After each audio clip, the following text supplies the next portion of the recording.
On n'en parle pas sur Wall Street, pas un mot dans les gros titres. Mais certaines des plus grandes entreprises américaines sont en train de faire leurs valises. Et leur destination ? Le Canada. Entre allègements fiscaux, bouleversements politiques et raisons plus profondes encore, un changement discret mais massif est en cours. Les médias ferment les yeux, mais ici, on va creuser. Et tu risques d'être surpris par les noms qui s'y trouvent, et encore plus par les vraies raisons de leur départ. Numéro 6, Coca-Cola. Qui aurait cru que la star des sodas américains allait tourner le dos aux États-Unis comme un ex-toxique ? Coca-Cola, ce symbole rouge et blanc des matchs de baseball, des après-midi d'été et des barbecues en famille, est en train de se faufiler discrètement de l'autre côté de la frontière. Pas de communiqué, pas de discours d'adieu. Juste comme ça, hop, une nouvelle usine d'emballage surgit en Ontario, des contrats pour l'aluminium signés au Québec. Pourquoi ? À cause des droits de douane qui ont frappé de plein fouet les importations d'aluminium aux États-Unis. Résultat, les canettes ont vu leur coût s'envoler. Face à l'alternative entre perdre des milliards ou trouver une échappatoire, Coca a choisi la deuxième option. Direction, le Nord, sans faire de bruit. Et ne crois pas que c'est juste une histoire de boîte en métal. Ce sont aussi des emplois qui disparaissent des usines américaines, sans faire de bruit.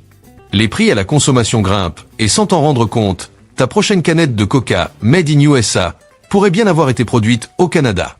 Et là, on parle quand même de Coca-Cola, l'icône absolue de l'Amérique. Si même eux décident de partir pour économiser quelques milliards, qui sera le prochain à suivre le mouvement ? Ford, McDonald's, ou même Katy Perry ? Reste avec moi, parce que ce qui suit est encore plus frappant que quelques bulles de soda. Numéro 5, General Motors. Il fut un temps où General Motors régnait sans partage. Le cœur battant de Détroit. Le symbole industriel du rêve américain. Peut-être que ton grand-père a travaillé sur une Buick, que ton oncle jurait par Chevrolet, et qu'à chaque Thanksgiving, quelqu'un à table vivait grâce à un salaire signé GM. Mais en 2025, le vernis craque. Lentement, mais sûrement. Comme la peinture d'un vieux pick-up laissé trop longtemps au soleil. Et pourtant, silence radio. Aucun cri d'alarme. Aucun combat spectaculaire. GM ne s'accroche pas, GM pivote. Pendant que les consommateurs américains s'étranglent devant le prix de leur prochaine voiture neuve, General Motors avance ses pions en Ontario. Et pas dans la précipitation.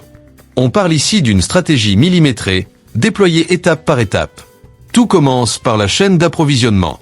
Une voiture moderne, ce sont des milliers de pièces, issues de centaines de fournisseurs. Or, avec les nouvelles taxes sur l'acier et l'aluminium, jusqu'à 50% sur certains produits canadiens à l'horizon mi-2025, produire aux États-Unis est devenu un casse-tête financier. Les coûts ont explosé.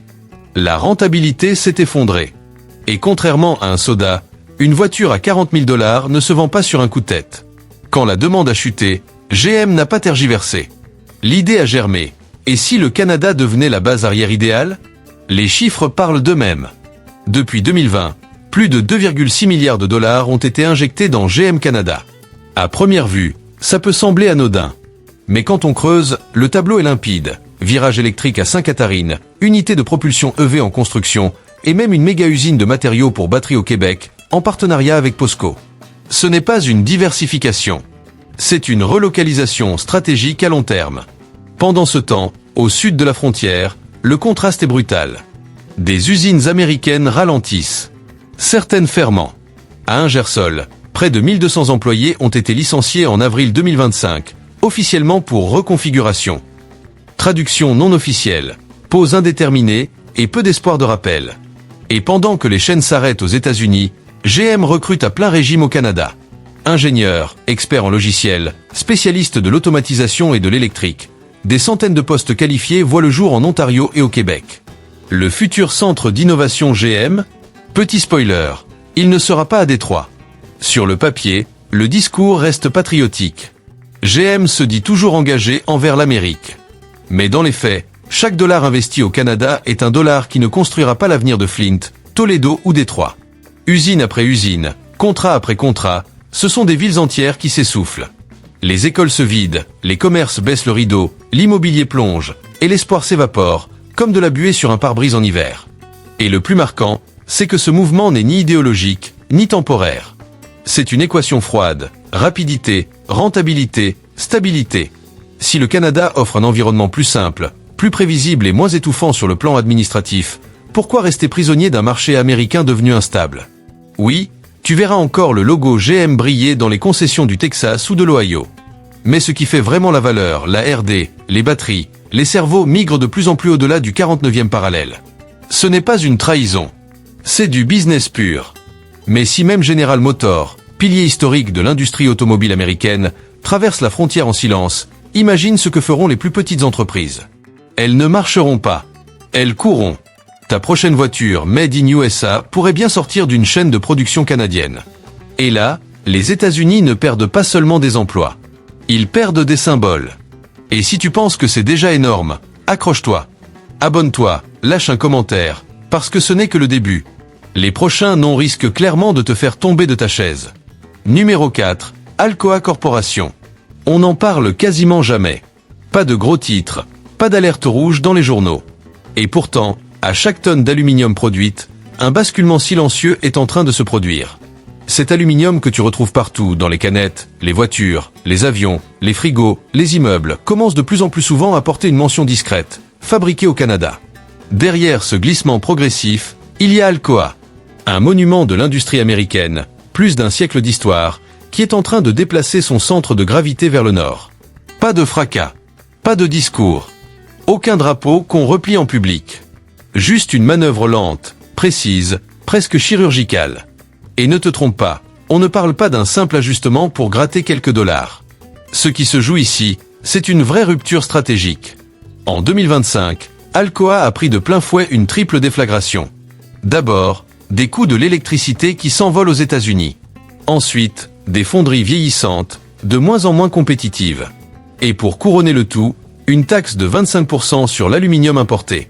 Oui, une mesure censée protéger l'industrie, qui finit par l'asphyxier. Face à ça, Alcoa a fait ce que font tous les géants quand le sol se dérobe. Ils ont changé de trajectoire. Direction le Canada. Sans bruit.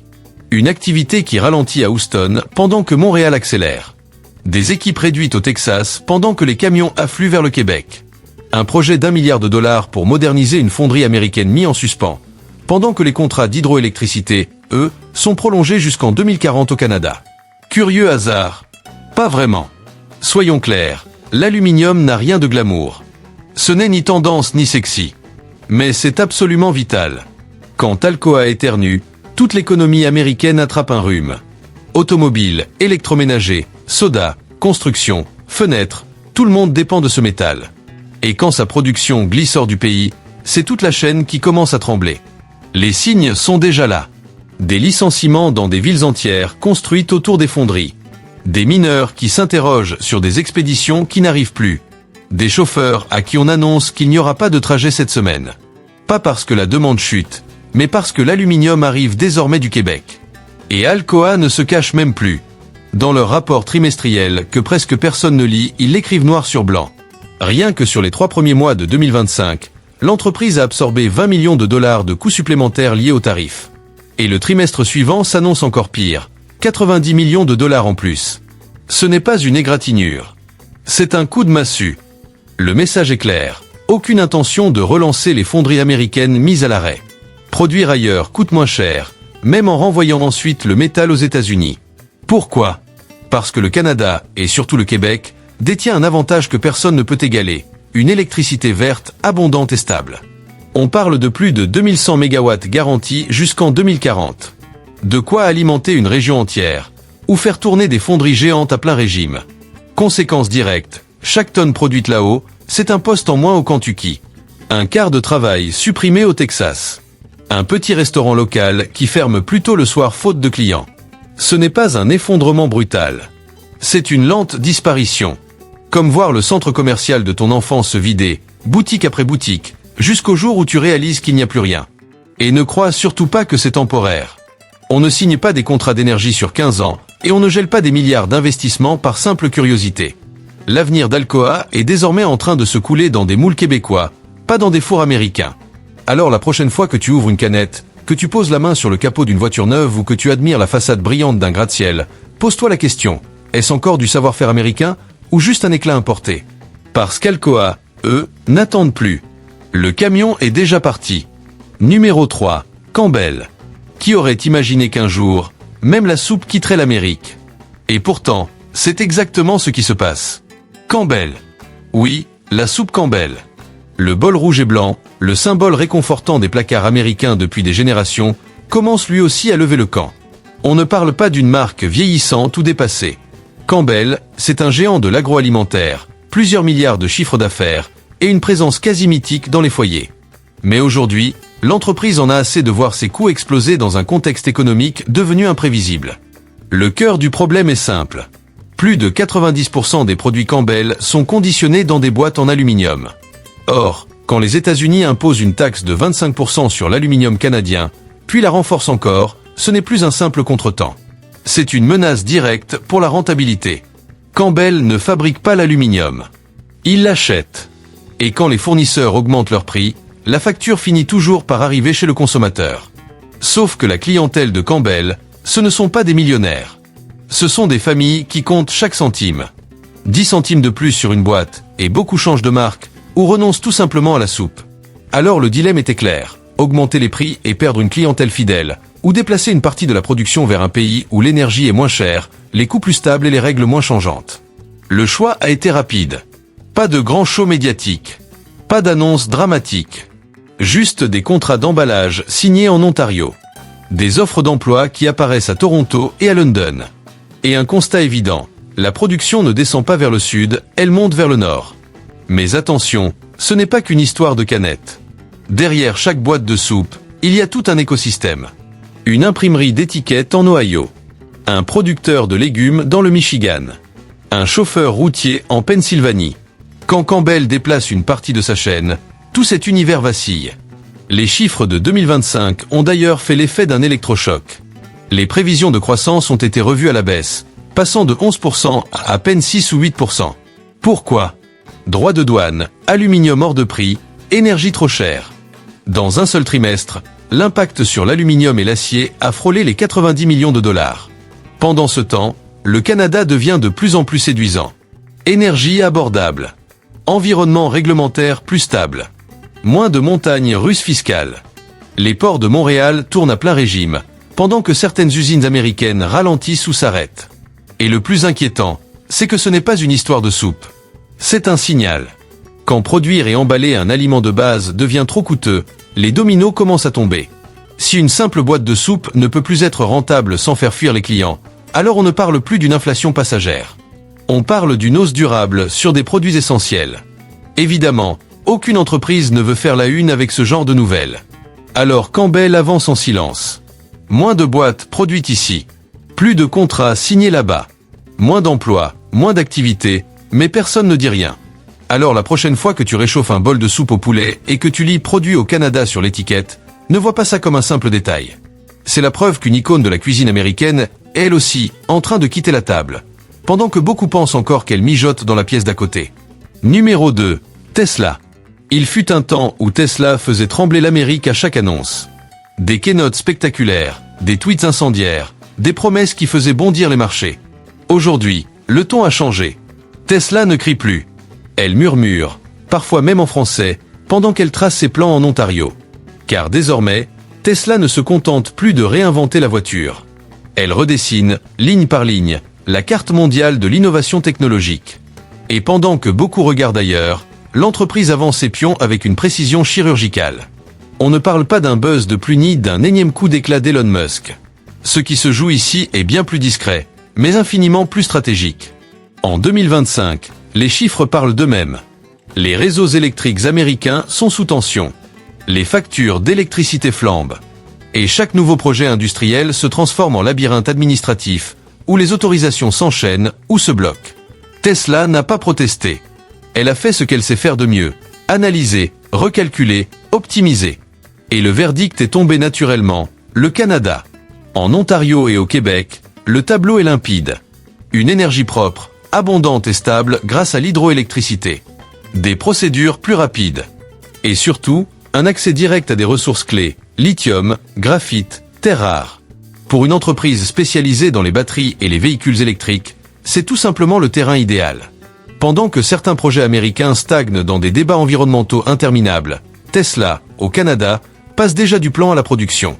L'exemple le plus parlant ? L'usine de Markham, près de Toronto. Ce n'est pas un site secondaire. C'est en train de devenir le cœur de l'automatisation chez Tesla. Les offres d'emploi explosent. Ingénieurs, experts en robotique, développeurs logiciels. Tout un cerveau collectif se met en place, sans le moindre tapage médiatique. En quelques années, même les machines qui fabriquent les Tesla ne sont plus pensées au Texas, mais conçues au nord de la frontière. Et ce n'est que le début. Au Québec, Tesla prépare un projet encore plus ambitieux, bâtir une filière complète, de l'extraction des matières premières jusqu'à la fabrication des batteries. Et ils ne sont pas seuls. Le gouvernement canadien a mis sur la table plus de 52 milliards de dollars pour structurer toute une industrie autour des batteries. Autant dire que le tapis rouge est déroulé. Tesla l'a vu. Tesla l'a compris. Pendant ce temps, aux États-Unis, les coupures de courant deviennent presque banales. Les prix de l'électricité ressemblent à des montagnes russes. Et construire une gigafactory sans interruption relève parfois de la mission impossible. Officiellement, Tesla reste silencieuse. Mais en coulisses, les projets américains prennent du retard. Certains sont gelés. D'autres disparaissent dans un silence gênant. Certains diront que ce n'est pas une fuite, juste une expansion logique. Peut-être. Mais voici le point clé. Quand Tesla se déplace, tout l'écosystème suit. Fournisseurs de puces, start-up d'intelligence artificielle, partenaires dans le solaire et le stockage d'énergie. Quand Tesla s'ancre quelque part, c'est toute une économie qui se construit autour. Et malgré une chute spectaculaire des ventes au Québec en 2025, près de 87%, due au gel des subventions et à de nouvelles taxes, Tesla continue d'investir. Non pas pour vendre à court terme, mais pour s'implanter durablement. Pendant que les États-Unis débattent encore de primes, de syndicats et de subventions complexes, le Canada dit simplement « Vous avez besoin d'énergie, de terrain et de stabilité. Installez-vous ». Et Tesla creuse. Littéralement. Ce que ça signifie est simple, mais puissant. L'entreprise qui incarnait autrefois le génie technologique américain est en train de bâtir son avenir en dehors des frontières américaines. Sans fracas. Robot après robot. Composant après composant. Peut-être que le Cybertruck que tu attends depuis des années sortira un jour d'une usine avec un léger givre canadien sur la carrosserie. Peut-être que les prochaines batteries révolutionnaires ou les avancées solaires de Tesla naîtront dans des bureaux montréalais, entre deux cafés pris chez Tim Hortons. Tesla ne tourne pas complètement le dos à l'Amérique. Mais elle mise désormais sur un autre cheval. Avec lucidité. Et quand cette transition se fait dans le silence, c'est souvent là qu'elle est la plus lourde de conséquences. Parce que l'avenir ne disparaît pas, il se déplace. Numéro 1, Ford. Ford. La marque qui a mis le monde sur roue. Celle qui a façonné la classe ouvrière américaine, les chaînes de montage, les grandes routes à perte de vue. Aujourd'hui, Ford tient toujours le volant. Mais il est braqué dans une direction que peu avaient anticipée. Et non, ce n'est pas uniquement vers des muscle cars ou des SUV électriques flamboyants. Ford investit massivement au Canada. Oui, au Canada. En 2024, sans bruit, Ford a injecté 2,3 milliards de dollars dans son usine d'Oakville, en Ontario. Pas à Détroit. Pas en Ohio. Pas au Texas. Et l'objectif n'était pas de produire de petites citadines électriques. Non. Il s'agissait de fabriquer l'un des modèles les plus puissants et les plus rentables de la marque, les F-Series Super Duty. Des camions massifs, adorés du public, véritables piliers du chiffre d'affaires. Pendant que certains débattaient encore du duel thermique contre électrique, Ford redessinait tranquillement la carte industrielle de l'Amérique du Nord. À l'origine, Oakville devait devenir une méga-usine dédiée aux SUV électriques. Mais quand l'euphorie autour des EV s'est calmée et que le coût des batteries a explosé, Ford a freiné. Les projets électriques ont été repoussés à 2027. Et à la place, retour stratégique aux camions thermiques. Et devine où il est plus simple, plus rapide et moins coûteux de les produire? Encore une fois, en Ontario. Là-bas, près de 90% de l'électricité provient de sources renouvelables, principalement hydroélectriques. Propre, stable, prévisible.